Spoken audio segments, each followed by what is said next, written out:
1925 में एक British explorer पर्सी faucet Amazon rain forest में एक ऐसे शहर की तलाश में निकले जिसके बारे में कहा जाता था कि वो पूरी तरह सोने से बना है, जहां का राजा रोज सोने के पाउडर से नहाता था। लेकिन जिस दिन पर्सी फॉसेट अपने कैंप से निकले फिर कभी वापस नहीं लौटे।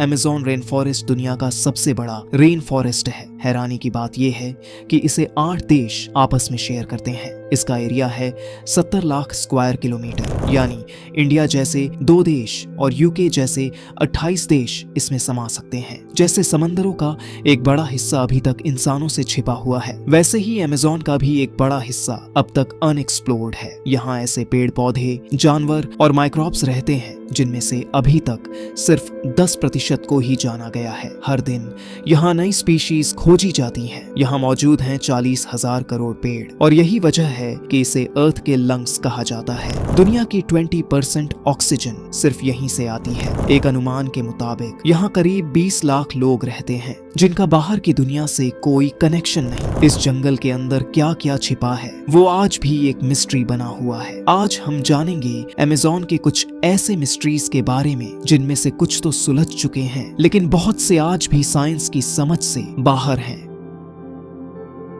सबसे पहले बात करते हैं अमेज़न के सिटी ऑफ गोल्ड की, जिसे एल्डोराडो के नाम से भी जाना जाता है। यह अमेज़न जंगल की अब तक की सबसे रहस्यमय कहानियों में से एक है। कहा जाता है कि कभी इस जंगल के भीतर एक ऐसा शहर था जो पूरी तरह से सोने से सजा हुआ था। उस शहर का राजा हर रोज सोने के पाउडर से स्नान करता और फिर उस सोने को अमेज़न नदी में बहा देता था। 16th सेंचुरी में जब यूरोप के लोग साउथ अमेरिका में पहुंचे तो उनके साथ बड़ी संख्या में सैनिक भी थे। उनका मकसद था इस इलाके पर अपना कब्जा जमाना। यहाँ की लोकल जनजातियों से उनका सामना हुआ जो पहले से ही अपने शहरों और गांवों में बसे हुए थे। यूरोपियनों ने इन शहरों पर कब्जा कर लिया, लेकिन 16th सेंचुरी के अंत तक उन्हें खबर मिली कि अमेज़न के अंदर कहीं एक ऐसा शहर है जो पूरी तरह सोने का बना हुआ है। इस खबर ने यूरोपियंस को उस सोने के शहर की खोज में लगा दिया। उन्होंने अमेज़न के घने जंगलों को बड़े ही विस्तार से खंगाला, जहां उन्हें कई जनजातियां जरूर मिली और बहुत सोना भी मिला, लेकिन जिस शहर की तलाश थी वह कहीं नहीं मिला। करीब 200 वर्षों तक यह खोज जारी रही, लेकिन अंत में इसे एक मिथ घोषित कर दिया गया। फिर 19th सेंचुरी में ब्रिटिश एक्सप्लोरर पर्सी फॉसेट ने इस मिस्ट्री को सुलझाने का नया प्रयास किया।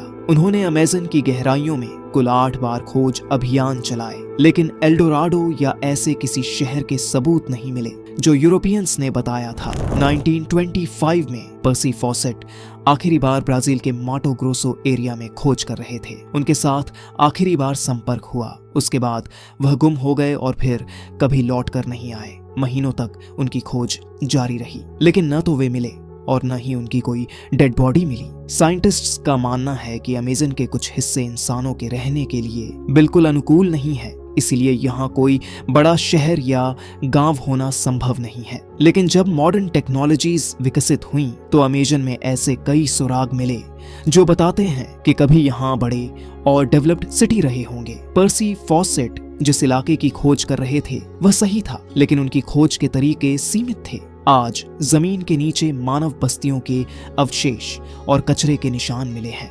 साइंटिस्ट्स ने लिडार स्कैनिंग जैसी टेक्निक्स का इस्तेमाल करके घने जंगल के नीचे छुपे पत्थरों से बने कई बड़े और कॉम्प्लेक्स स्ट्रक्चर्स खोजे हैं जिन्हें जंगल ने अपने आंचल में छिपा रखा है। नेशनल जियोग्राफिक की टीम ने भी कैरेबियन के तट से लगभग 15 किलोमीटर अंदर अमेज़न के अंदर एक ऐसा पुराना शहर खोजा है जिसके पत्थर के ढांचे 2500 साल से भी पुराने हैं। पर सवाल यह है कि इन सब में से एल्डोराडो शहर कौन सा था और आखिर यह मिस्ट्री इतने विशाल अमेज़न जंगल में कहां छुपा हुआ है, यह आज भी साइंस के लिए पहेली बना हुआ है। नंबर 4, अमेज़न के घने और सुनसान जंगल में कई ऐसे कबीलों की आबादी है जो आज तक बाहरी दुनिया से अनटच्ड हैं। वास्तव में एंथ्रोपोलॉजिस्ट्स भी यह समझने में असमर्थ हैं कि ये लोग इस जंगल में किस तरह अपना जीवन बिताते हैं। इनमें से एक प्रमुख कबीला है प्रिपकुरा, जो वेस्टर्न ब्राजील के एरिया में रहता है। पहले इस कबीले की संख्या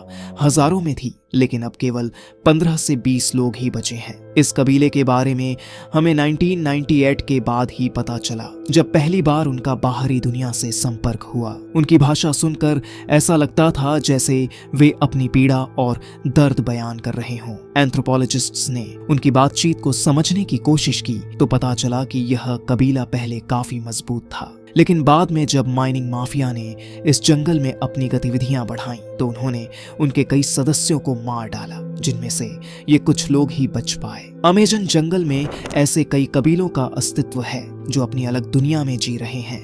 ये कबीले कहां से आए और क्या उनका कोई संबंध हजारों साल पहले इस एरिया में बसे अन्य कबीलों से है? इस सवाल का आज तक कोई जवाब नहीं मिल पाया है। नंबर 3, सदियों तक हिस्टोरियन इस बात को लेकर श्योर नहीं थे कि अमेजन में रहने वाले लोग यहाँ कब आए थे, लेकिन 2017 में इस पहेली का कुछ हिस्सा सुलझा जब कोलंबिया के पास अमेजन जंगल के एक पहाड़ में प्राचीन पेंटिंग्स खोजी गईं।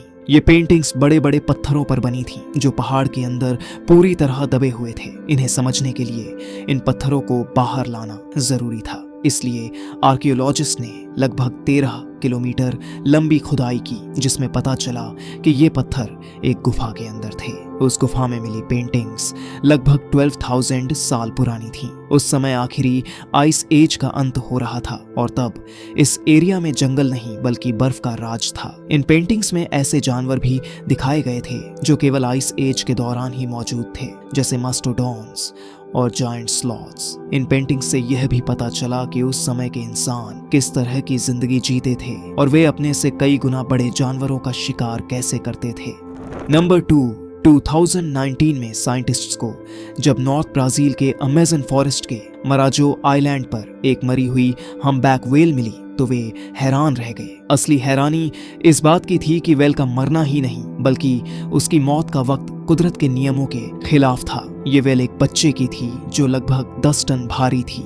जनरली ये व्हेल्स अक्टूबर-नवंबर में अमेजन के करीब के गर्म पानी में रहती हैं, फिर खाने की तलाश में साउथ की ओर अंटार्कटिका के पास चली जाती हैं। लेकिन यह व्हेल फरवरी में अमेजन के पास कैसे मरी? जांच में पता चला कि यह व्हेल मिली थी उससे सिर्फ 4 दिन पहले मरी थी। उसकी बॉडी पर किसी भी प्रकार के शिकारी निशान या चोटें नहीं थीं। इस घटना ने कई सवाल खड़े कर दिए। व्हेल इस मौसम में यहाँ कैसे आई? समुद्र से अमेजन नदी में इसका रास्ता क्यों हुआ? और सबसे बड़ा सवाल, यह मरी हुई व्हेल अमेजन फॉरेस्ट के बीच जमीन तक कैसे पहुंची? आज तक ये मिस्ट्री अनसुलझा ही है। और अब नंबर 1, अमेजन फॉरेस्ट का एक और रहस्य 2013 में सामने आया जब पेरू के पास एक केमिस्ट्री स्टूडेंट ने वहां एक अजीब सा स्ट्रक्चर देखा। ये स्ट्रक्चर एक पेड़ की पत्ती पर बनी थी जो दिखने में बेहद रहस्यमय लगती थी। इसके बीचों बीच सिल्क से बनी एक कोन जैसी आकृति थी और उसके चारों ओर सिल्क से बना एक मजबूत बाड़ जैसा घेरे था। उस स्टूडेंट ने इसकी तस्वीरें ली और इंटरनेट पर शेयर कर दी, लेकिन हैरानी की बात यह थी कि अब तक किसी ने ऐसी चीज कभी नहीं देखी थी। इस पर साइंटिस्ट्स की एक टीम ने पेरू के उस इलाके का दौरा किया और थोड़े ही समय में उन्हें 45 से ज्यादा ऐसे ही स्ट्रक्चर मिले जो कुछ पेड़ों पर और कुछ पौधों की पत्तियों पर थे। इन रहस्यमयी स्ट्रक्चर्स को सिल्केंगे नाम दिया गया। जब साइंटिस्ट्स ने कुछ नमूने लैब में माइक्रोस्कोप से देखे तो पता चला कि इन सिल्क के बाड़ों पर छोटे छोटे डस्ट माइट्स घूम रहे थे जो खुद सिल्क नहीं बनाते। इसका मतलब था कि यह स्ट्रक्चर ये कीड़े नहीं बना सकते। कुछ दिनों बाद उस कोन के अंदर से धीरे धीरे एक स्पाइडर का बच्चा बाहर निकला। दरअसल ये स्ट्रक्चर अमेजन की एक खास मकड़ी की प्रजाति ने बनाई थी जो केवल पश्चिमी अमेजन में ही पाई जाती है। ये मकड़ियां अपने अंडों के चारों ओर सिल्क से यह बाड़ इसलिए बनाती हैं ताकि छोटे डस्ट माइट्स उसमें फंस जाएं, जिससे जब मकड़ी के बच्चे बाहर आएं तो उनके पास खाने के लिए कुछ उपलब्ध रहे।